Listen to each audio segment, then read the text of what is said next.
विकसित भारत बिल 2000 अभियानाअंतर्गत स्वदेशी पर्यावरणपूरक धान्य संरक्षण स्वदेशी पर्यावरणपूरक धान्य संरक्षण गोळ्या शंकर विद्यालय तळवे विद्यार्थी अभिषेक धर्मेंद्र सोनवणे माझा प्रॉडक्ट सादर करत आहे। दरवर्षी आपल्या देशात लाखो टन धान्य कीड बुरशी आणि ओलसरपणामुळे खराब होतात। हे टाळण्यासाठी शेतकरी अनेकदा रासायनिक गोळ्या धुरक्यांचा वापर करतात, पण हे आरोग्यासाठी आणि पर्यावरणासाठी हानिकारक असतात। ही समस्या लक्षात घेऊन आम्ही तयार केली आहे पर्यावरणपूरक धान्य संरक्षण गोळी। ही एक नैसर्गिक, सुरक्षित आणि स्वस्त गोळी आहे जी धान्य बराच काळ ताजं ठेवते। कोणत्याही रासायनिक पदार्थाशिवाय या गोळीत नीम, हळद, कपूर आणि निलगिरी यांसारख्या नैसर्गिक घटकांचा वापर केला आहे।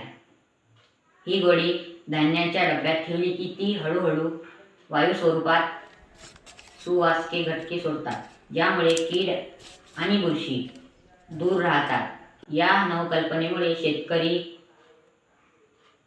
धान्य सुरक्षित ठेवू शकतात, रासायनिक गोळ्यांपासून वाचू शकतात आणि साठवणुकीतील नुकसान कमी करू शकतात। भविष्यात या गोळ्या स्वयंसहायता गटामार्फत गाव पातळीवर तयार केल्या येतील।